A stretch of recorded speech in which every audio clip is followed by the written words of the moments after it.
As I was saying, I was hoping that this book would attract more students, that it would be interesting and eye-opening, especially for those of you who are sort of used to just regular history stuff and regular reading we have been doing. A long time ago, 20 years ago ish, when I was teaching at Penn State, I assigned a book called Without Sanctuary, and I'm gonna put it in the chat right now. And what it was it was a book about lynching, just about lynching photography. And it was absolutely, this was in the days when when the lynching memorial, the lynching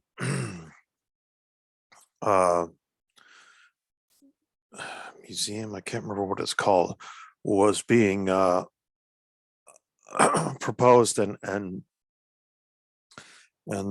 excuse me, and built. And it was quite an issue at the time whether to bring up such a horrible thing as this. And it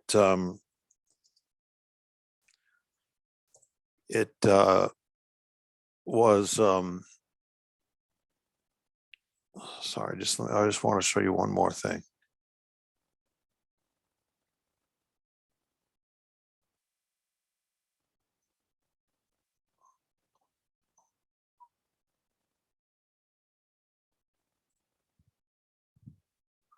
I'm trying to find the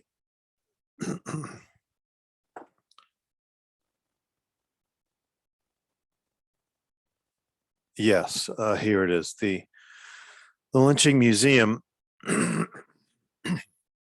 has, as part of it, a very famous memorial, wow, which really opened a couple of years ago. But this is something that's been going on for a long time. I've also put a link to it in the chat. And this was a very, very, very big issue in American history at the time, in the discussing about American history and what should be talked about and whether stuff shouldn't be talked about. And Lynching Without Spectacle, the book, was a huge eye-opener to so many students,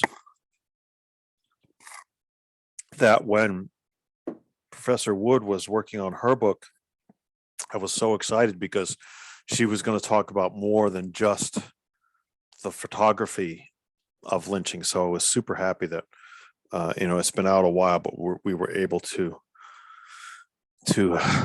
get it for this class. So before I start with the questions, let me ask you what you thought about it in general.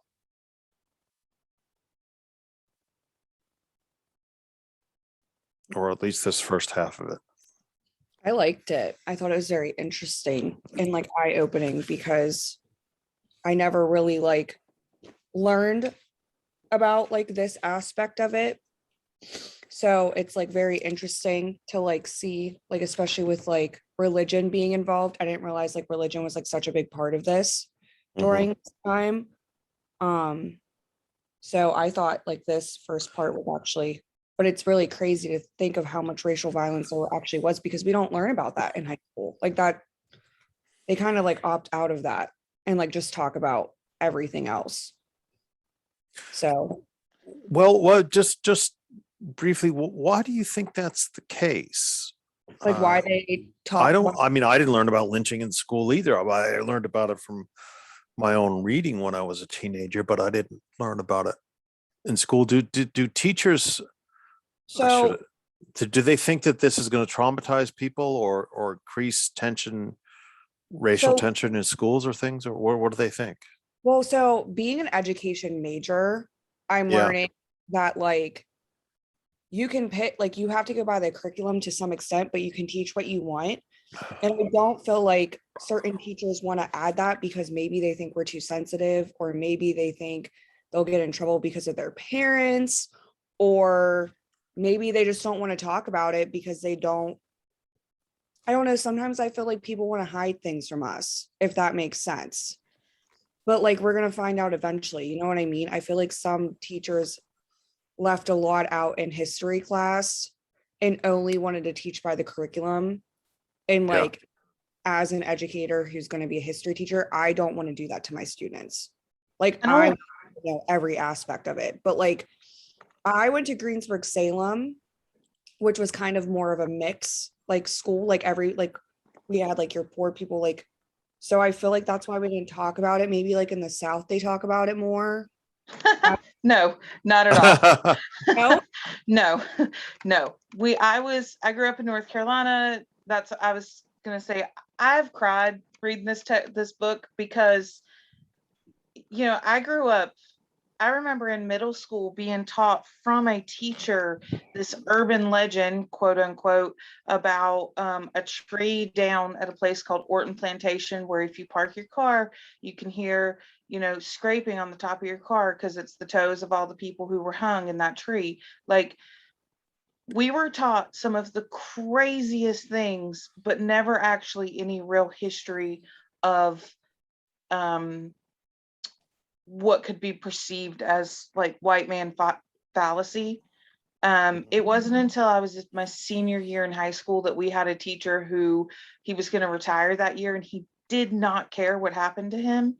And so he just started handing out just all sorts of information. But we did not learn like the vicious side of, so where I'm from is Wilmington, North Carolina, and I did not know until I was in college about the race riots that existed in the late 1800s, because it is not taught in schools. And this was a major thing that happened. scared. Like, that's crazy that like you're scared that you're going to get fired for teaching certain things. That's like what's mind blowing. You shouldn't be scared to teach anything.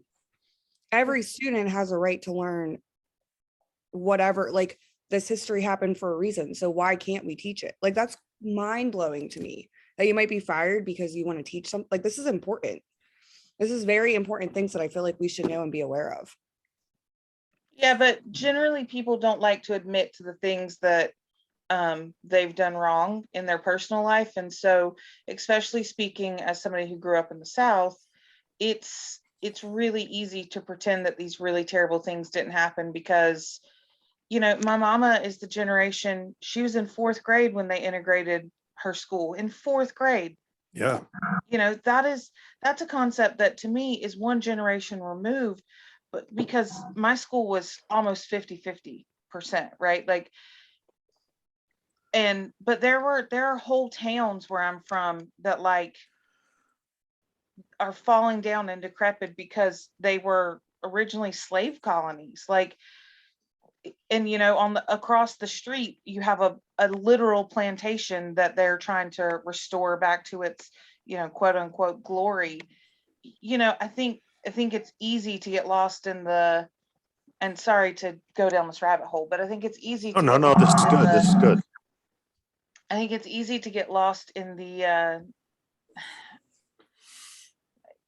for lack of a better reason, the why don't we do it now? I mean, my mama is 63 and she was in the fourth grade. That's not a long time ago. Hmm. And they were one of the earliest ones in our state to be integrated.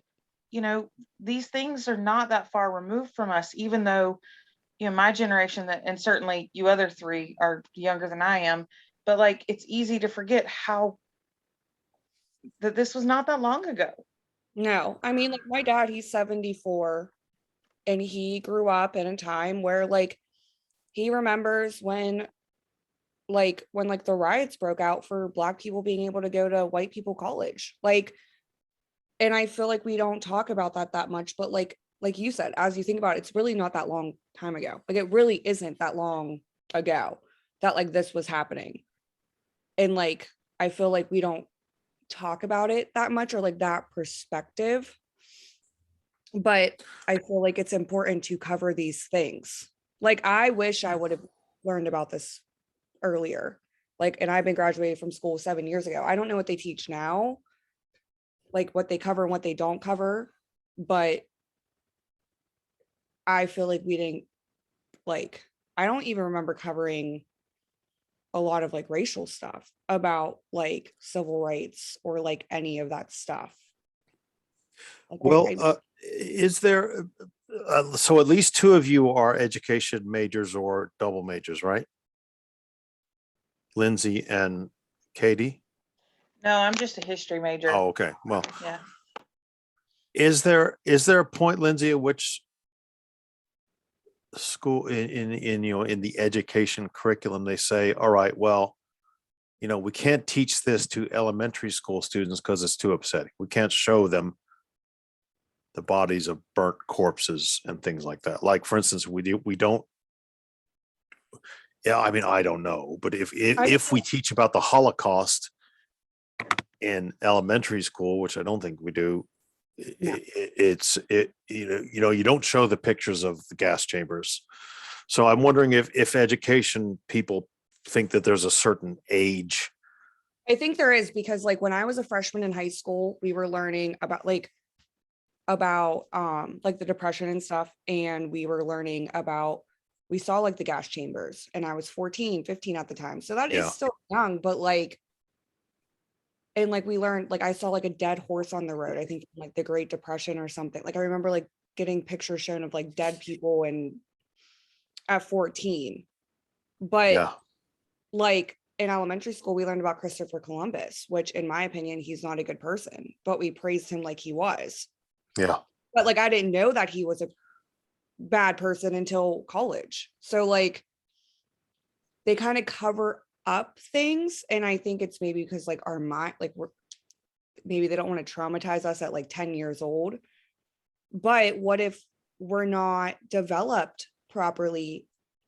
Like still, like what if we're like kind of like behind developmentally in high school? But I feel like we still should not cover the truth. But I think there is to a certain point where like you have to follow a curriculum, but you can still teach what you want. It's from what I'm being told. Like you can pick and choose what you want to teach or how you want to teach it.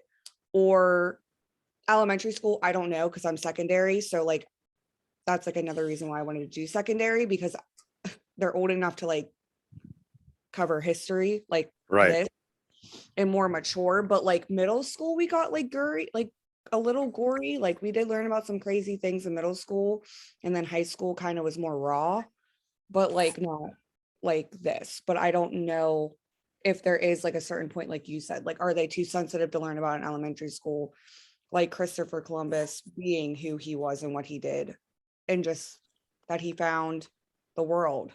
Hmm. I mean, so I don't know.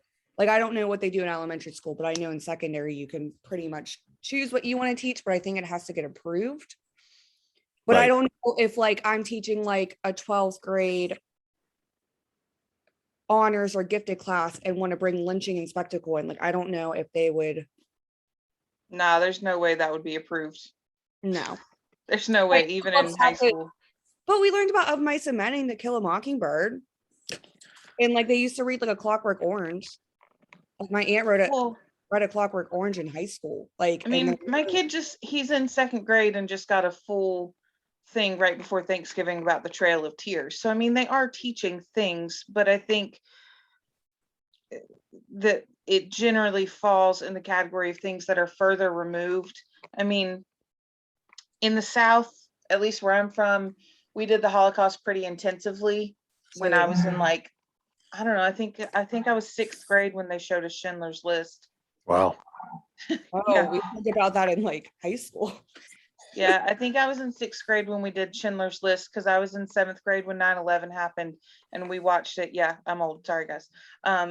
Because we watched it live, and then we did a huge, huge deep dive into like the mentality of terrorism, which I guess was appropriate because we'd all just watched people jump out of a skyscraper. But I mean, so I think it's just really subjective as to where you live and what teachers you have and what those collective experiences are.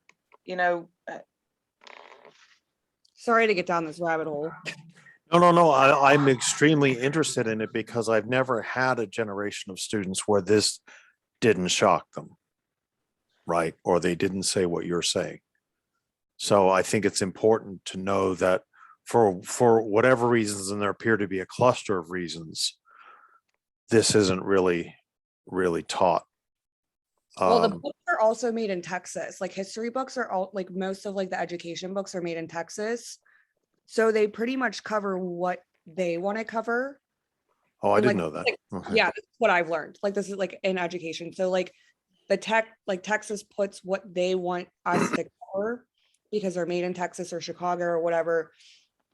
And then pretty much we get the book and then we can teach whatever.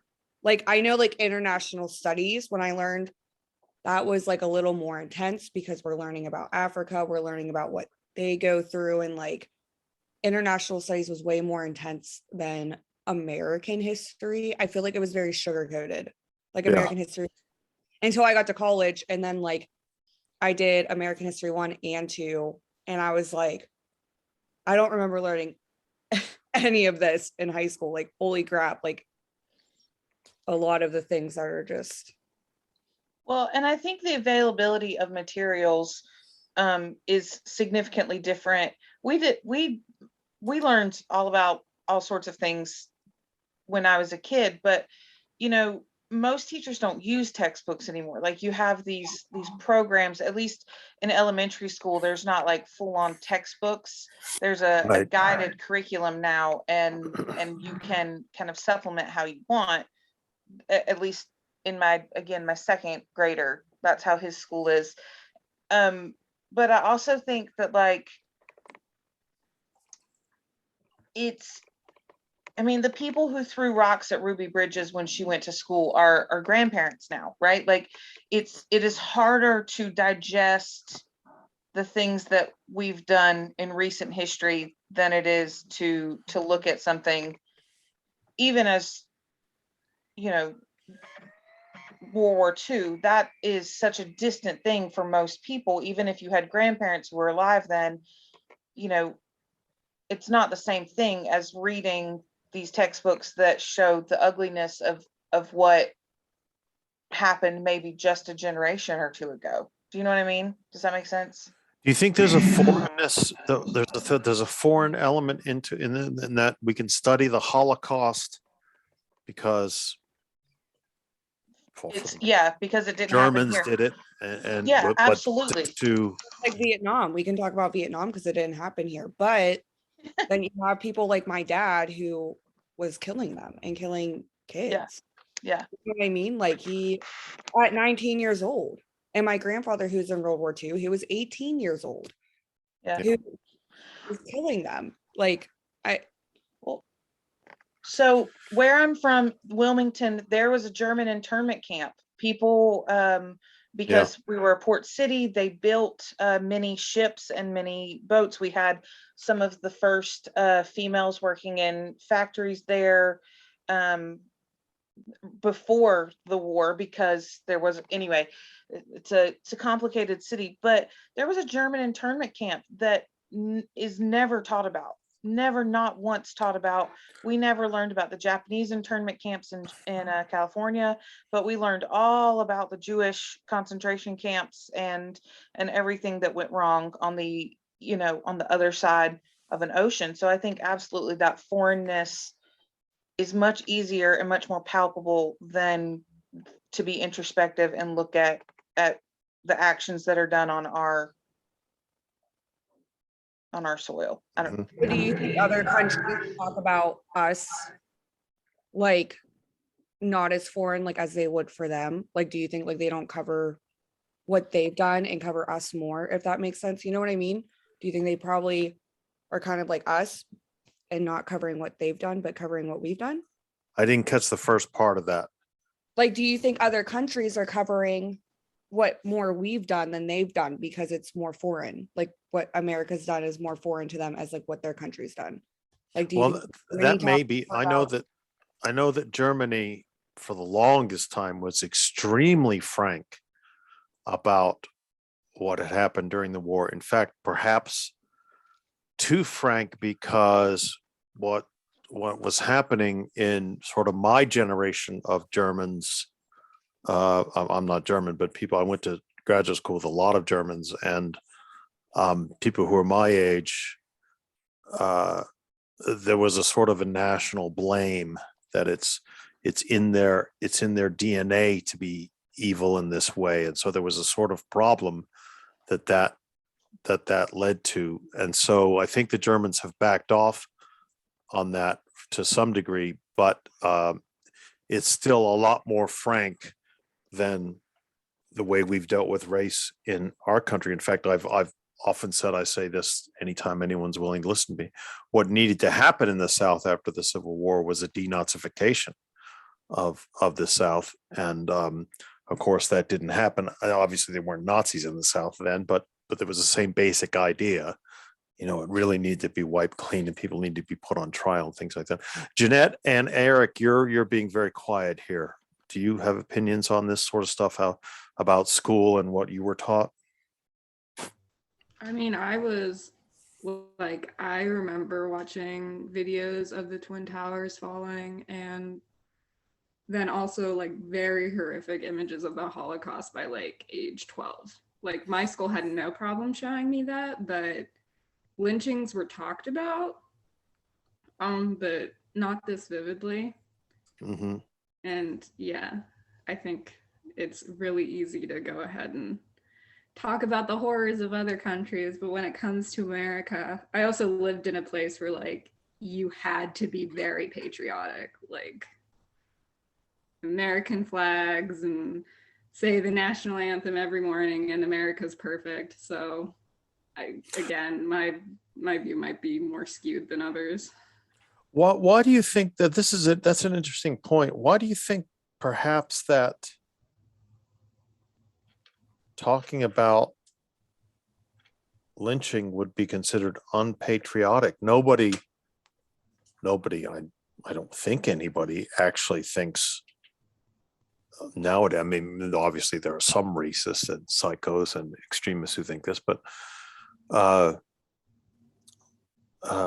you know, no one would publicly argue that we need to go back to lynching, right? So wonder why we would consider this, and you would get this now, that if I taught this book in high school, people would say I'm teaching critical race theory, even though I'm not. It's not any part of this book or this subject. Critical race theory is taught in law school. It's not taught anywhere else. Why was I saying that? So I just wonder why people think that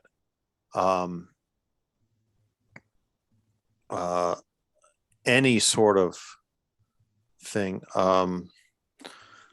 that's critical of of what the way people behaved in the United States is considered unpatriotic, even if these people are doing criminal things.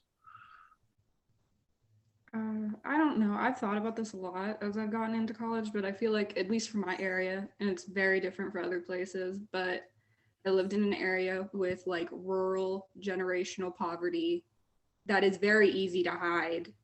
And I think, but they're so blind to the fact that a lot of the reason we're in this area of poverty is because of America and the flaws of the American government, but they just blindly ignore it. So I think saying anything is wrong with America is them giving up on America and this idea that they will like no longer be living in poverty. I don't know if that makes sense, but that's always what I've kind of come to the conclusion of. Yeah. Because like I mean there was like two minority students in my school, and that was it. Everybody else was just white. There was, so there wasn't really a lot of arguments within that. We all kind of lived in our own little bubble. Eric, you're being remarkably quiet. I mean, I don't remember high school that much. I know we didn't talk about lynching back then, but from what I remember, I know we were able to like pick some history classes, and mine was always like a criminal law kind of thing. That's the only Right. class I really remember. But I had a really awesome teacher though, and that loved to, like when Martin Luther King Day came about, we watched videos and stuff on that and did like presentations. But I don't know. I feel like schools, like in high school, I feel like this could have been in a sense taught. Maybe not at my school because I feel like everybody was immature, but and just didn't care about school. But I feel like, you know, if they put like forth this in a sense like dark and painful history, it would have us like not turn a blind eye to like other aspects of stuff that happened in America or that is happening. Well, I feel well, like- it's sorry. Go ahead. Someone else is say something. I feel like if we learned about this though, it could make us more aware of like things. I mean, look at look what's happened in like the past decade or two. Yeah. Like not as serious things like this, but like I feel like it could make us more aware of these type of things, especially with like racism and everything. I mean, like look at what is happening. You know what I mean? Into like the world and everything that's gone on in like the past 2 decades. I mean, I feel like maybe if we learned about this, we probably could have been more aware of things and maybe some of this stuff might have not happened as extent. Mhm. That's just my opinion though. I mean, but I feel like with a lot of things, I mean, history does repeat itself. I'm not saying this is going to happen, but I feel like a lot of people are going back to some of like the old ways. And maybe if we got a glimpse of this or talked about it, I feel like maybe this could have saved a lot of other things. Yeah, because it would have like set a foundation. And Yeah. I totally agree with you on that. Like if this would have been taught, just because I like, also think, oh, sorry. I thought oh, you go were ahead. done. I was gonna say just because like everything that's going on just in this past year and stuff, and so I feel like it would have been a good foundation. But anyway, go ahead. I also think you have to be mindful though, like, I don't know how old you guys are, but like for me, I'm one generation away from schools being integrated. I'm guessing you guys are probably two, but you know, if you had dumped all of this information in people's lap, humans are inherently slow to digest information. Like even in the most advanced places, we're not going to like get all of the information and suddenly understand it all at once. And though it's horrific, you know, if you had handed all of this information to the same people who were, I mean, there was a lynching in North Carolina 5 years ago.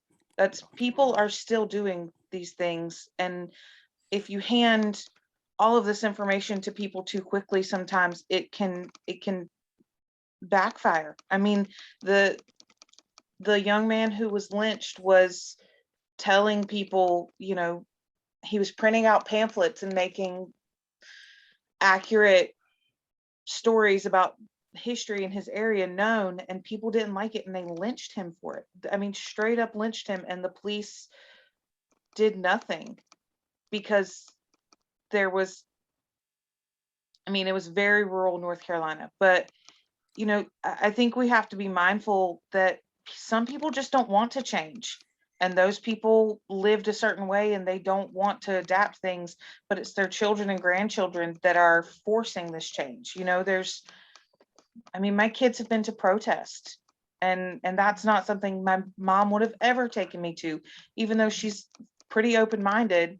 You know, each generation, it gets more talked about. I know, sorry, I just went down a rabbit hole. I didn't mean to. No, it's okay. It's okay. It's good because we don't. One of the problem with these discussion agendas that I hand out is we don't necessarily leave time for this kind of thing, and so I like to hear what you think. And I think from what I'm getting is there must be generations, plural, of people who come out of high school, maybe especially in the South, not really knowing that much about this. And so they might think that race relations are all sort of normal or have been normal since emancipation. Why is everybody so up in arms? And if they're presented with this, it might be something different. But we do need to get to the discussion agenda. I think most of these questions, maybe the first 4 questions, have one of you from one of you in it. But if we take number 1 first, how does Wood explain the broad historical meanings of lynching in her introduction? Explain the contradiction between lynching being, quote, rare compared to other races violence, and yet being so prominent in the American imagination during this period. I asked everyone to work on this question. So jump in. I guess I'll start. So like she like defines like lynching can be defined as killing an individual in public, or any kind of like process. She explained like the lynching as the violent citizen acts that like white people of the 19th and 20th century used to control and terrorize African American people, to like put them under control. I have lynching occurs at certain places where the law is not strict to such crimes, but other racial crimes can exist in society, due to which lynching could be rare. Mhm. Don't forget, there are white people who are lynched. It's not as common, but as Amy Wood points out, and as the movies that I showed you on that I put up, the movie clips I put up on Canvas, are all about white people getting lynched. And in fact, there was an argument at the time that no one would go to a movie where the central plot device is that a black person gets lynched. But generally speaking, the white people who were lynched were people who were of quote undesirable minorities in a certain area. So Italian Americans, some Italian, a handful, 3 or 4, get lynched, and things like that. Sorry, someone else, go ahead, take up where Eric left off. I thought it was interesting how rare they were, but like yet they were so powerful. Mhm. Like lynching, like they didn't just lynch people to kill them, they also did it to then put fear in the rest of Black American lives. Like that was half of the point of lynching, was to just be horrifying. Yeah, to make it a spectacle, you could in theory just shoot somebody, and that, bad as that is, if it's extra legal, but to turn it into this big event, that's the real difference, I think she argues.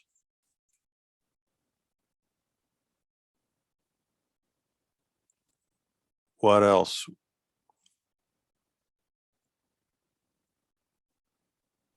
I think it's very interesting that sorry, I just like sneezed. I think I don't really find like that it was like rare. I don't know, because like not rare, but like I don't know how to explain it. Because it says it's like a long tradition, like lynching was like a long tradition. So how does that make it rare? You know what I Well, mean? It's like a long tradition. How would that not make that rare? well, what she's saying is that there are a certain number of extrajudicial killings of people in the South, especially during this period, meaning that these are people who either didn't even get arrested for a crime, or certainly not convicted for a crime or whatever, and they were just killed.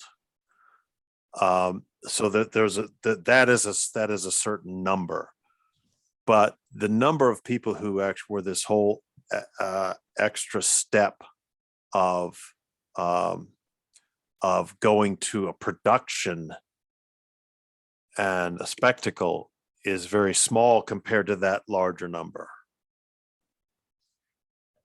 But that's the, so in other words, it's rare in only in the larger sense of within these racial killings, the number of public lynchings is rather small. So it's not as if these racial killings happen almost every day in the South, but not everyone, not only a small percentage of them become these public spectacles. That's right. That's what she means by rare. Now, it's not rare in that the killings themselves are not rare. It's just this particular form and, for lack of a better word, style of killing people in a vigilante manner is rare, was rare, rarer than the other types of killings. Does that make sense? Yes. But I mean, you know, it's not they're not a spectacle for no reason. I mean, after all, people take pictures, for goodness sake. I mean, it's just, you know, it's just shocking. And I think that leads us very well to question 2, which is a Katie and Eric's question. Explain how lynching became more public during this period. Why did it happen, and what did it mean for Jim Crow race relations? I think one of the things that really stood out to me with this was, I mean, they really did make an effort to make, especially like the state held executions, they really did try I mean, put in some effort to make them private, but people were not allowing it. The people were demanding that these things be public and that these things be essentially they wanted, it was like they felt a participant of the justice if they could see it. Which is an interesting thing, you know, to think about, and the legacy that that leaves. But then it goes on. I think one of the things that was the most interesting to read in regards to this was that it becomes this thing where the people who are being lynched make themselves a spectacle in some way. They, you know, they get this new suit and they get these things. There's a picture, and it refers to this picture a couple of different times. Where is it? On page 37 with is his name Seaborn? I would assume that's how it is. Seaborn Johnson. And he's standing there, you know, with a cigar in his mouth and his fresh suit on. And you know, these things, people, there was a pastor who preached his own lynching.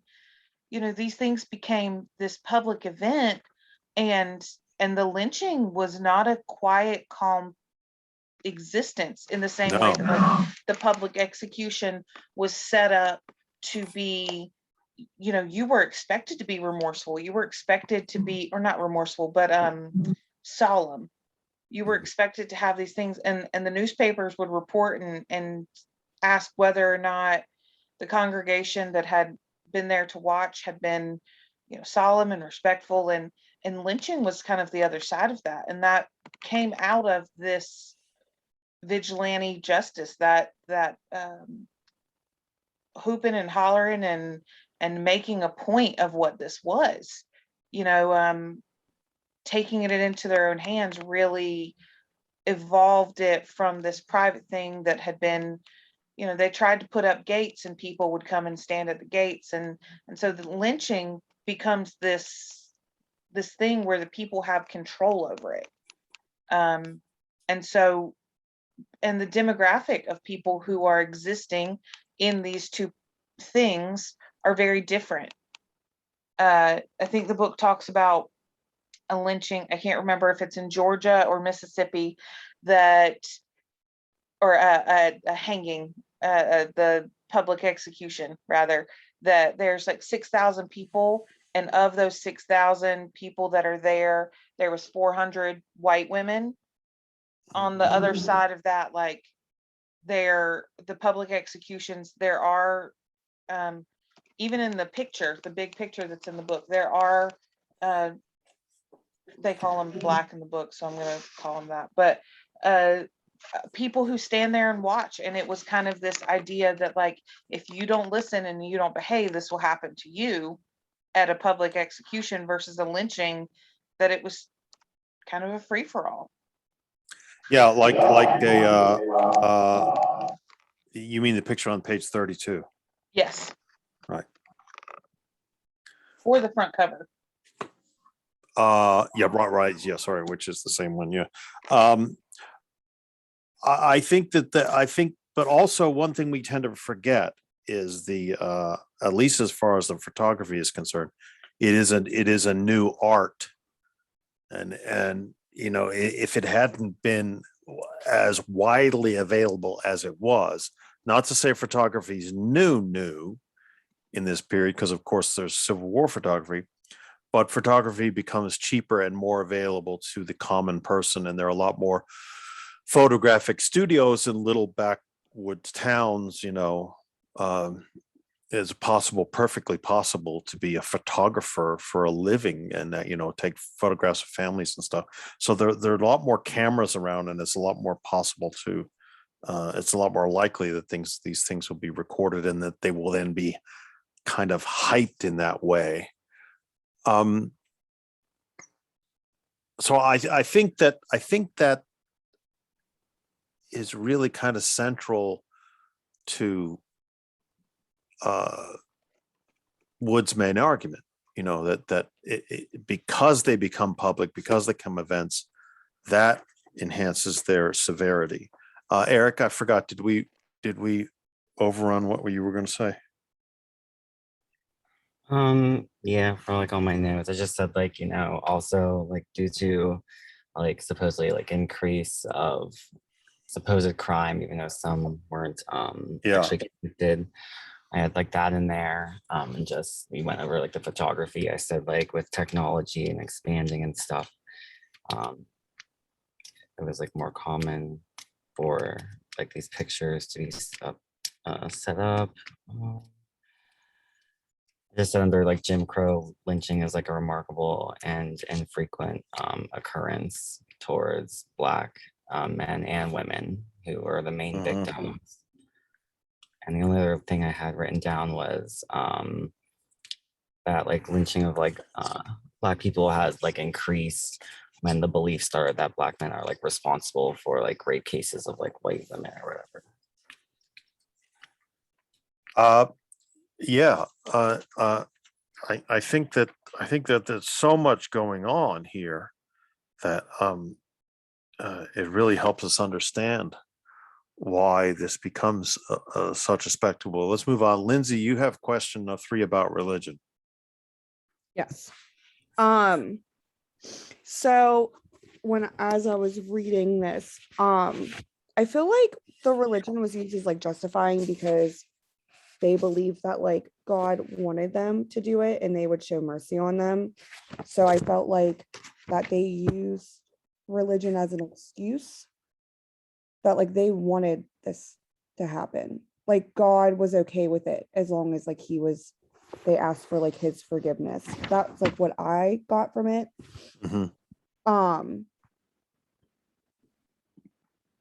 I also feel like with the different religions, sorry, I'm like looking back at my notes and like the question. I also noticed that I'm sorry, that they wanted that like with like the other different religions, they kind of used that too. Like there was like with like the different religions coming about, they wanted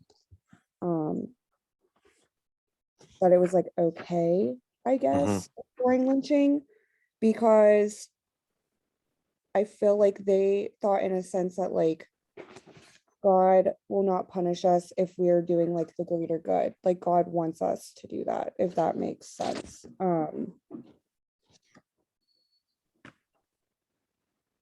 Yeah, no, I think that that's important. what was I gonna try to say?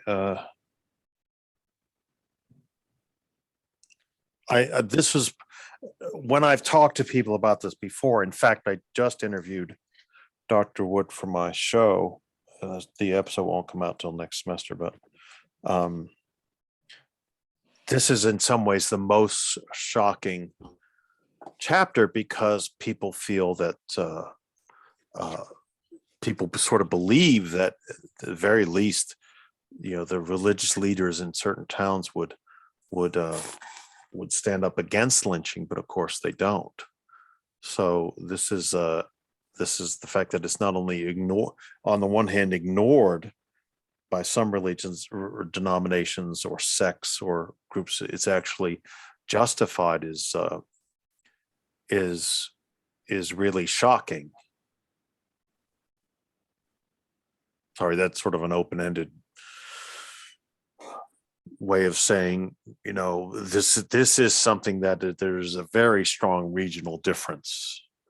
There are lynchings and extradition killings in other parts of the country, but this religious aspect only happens in the South. Yeah, that's which is like super interesting to think that like God would still accept them for that. But like it also says like that what's that? I'm sorry, I can't pronounce it. The Evan Sorry, Yeah. I'm trying to catch up with you here. It's on page 60. They talked about how they believe that God punished sinful behavior. And it's the I can't pronounce it. Evan, I don't know why I can't talk today. Oh, even evangelical? Yeah, I can't today. But like then they believed that God would punish them for sinful behavior. So there was kind of like Christians believe that they would be accepted, but then they believed that this was sinful behavior. So right. I mean, well, of course, there is that fundamental contradiction, but the extreme people in the religious group feel like they are acting out God's will, right? That it is for the community to punish wrongdoers, and that the community can go ahead and do this because, after all, we're all Christian people. We all know in quotation marks that this crime has been committed. We all know that this is an especially immoral crime, especially ones that they consider mixed race. A young black man supposedly wolf whistles at a white woman, and on and on and on. There's this sort of moral fervor that just gets injected into this that makes it all the more troubling. And in fact, by the way, I think one of the problems with lynching, I mean, obviously it's horrible and it's wrong and it's evil and all kinds of other stuff. There's a lot of people in the North just sort of so sick of the South and so sick of hearing about violence in the South that they kind of just ignore it. It's almost as if, well, that's a different country. We can't, do anything about that. And the level of anti-lynching campaigning in the North, even especially among religious figures, is a lot lower than you would think it would be until really, really very late. But Jeanette, let's wrap up with your question on lynching photography. So I thought all of these pictures were really interesting, and it showed how much of an event they actually made murdering a person. Yeah. Like the first two pictures are about the Smith lynching, which was like Wood says was like the first large modern lynching, because this man was accused of sexually assaulting and murdering a 3-year-old. And instead of like having a trial, he's lynched. And the first two pictures have like just this really large crowd on a parade ground. It was like the crowd of a parade. And the second picture is him sitting on there on this podium where they've painted in white justice on it. Yeah, That was interesting because there's no sense of a trial. There's no sense of that there is a decision going to be made. The decision's already been made, right? yeah.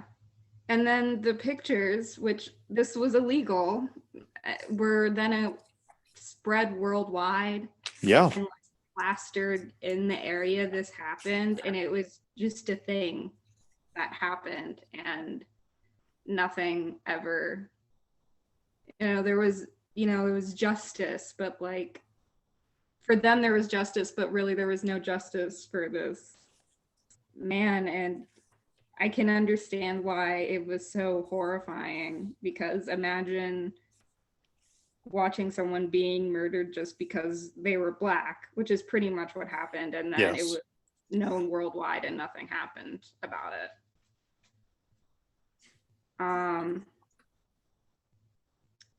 Sorry, I'm like going Sorry, the through- garbage men are outside and it's really loud, so I don't know if I can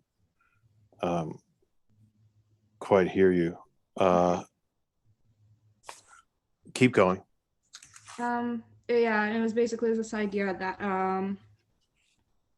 Wood writes the Black man is as a bestial dehumanized feed, and the white man as a heroic savior of civilization, which I think Lindsay went into a little bit, but you could definitely see it with that case, that it was, this big celebration because they had taken down this horrible person in their eyes because Black people were evil.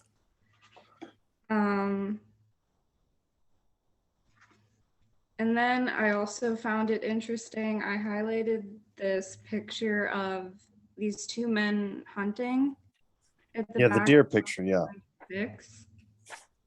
And I thought it was interesting how similar it was to the lynching photographs and how similar their poses and composure is compared to the lynching photographs. Like, and especially growing up in a rural area, hunting is definitely seen as this almost transition from like boyhood to manhood. Like when you go hunting, that is you like becoming a man, and the mirroring that has to lynching is really horrifying. Yeah, and it's what especially when as Wood says, there is this kind of hunt and kill ritual where the supposed, or the suspect anyway, is hunted down. Everyone goes to find him, and then is brought to be killed. Yeah. And it was like it was almost like lynching had this culture around it. Yeah. Just very, it was so much more, it was so much more normalized than I ever thought it was. And the way that they dehumanized Black people as well, and other people that they felt deserved to be lynched, is very evident by these photos. Like at the end of the chapter, there's these children that are like playing lynching, where like they're hanging up their best friend as like a prank and taking these pictures. All just very jarring. Yeah. Well, I mean, that's one of the purposes of the people. One of the things that people who study this and who write about it are trying to do is say, this is not only what happened, but it's amazing that it was photographed and celebrated in this way. And of course, perhaps the most distressing part of that is the postcards that were sent around the country. And I think, I can't remember when the post office stops or refuses to send lynching postcards through the mail, but it's pretty late, and it's kind of amazing. So let's just wrap up by saying, let me ask you, all of you, what you thought about the first half. Did any of you go ahead and finish the book, or are you waiting till Thursday?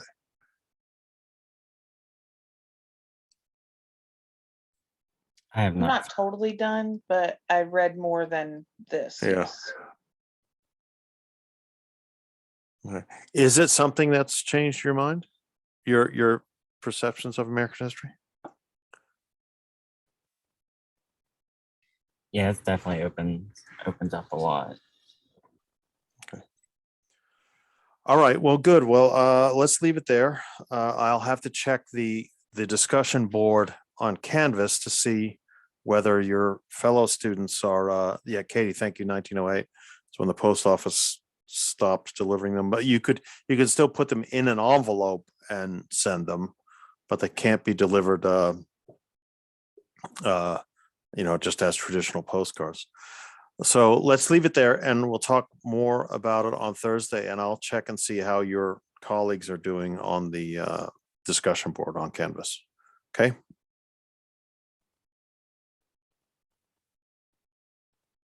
Okay. Sounds good. Okay. All right. Adios.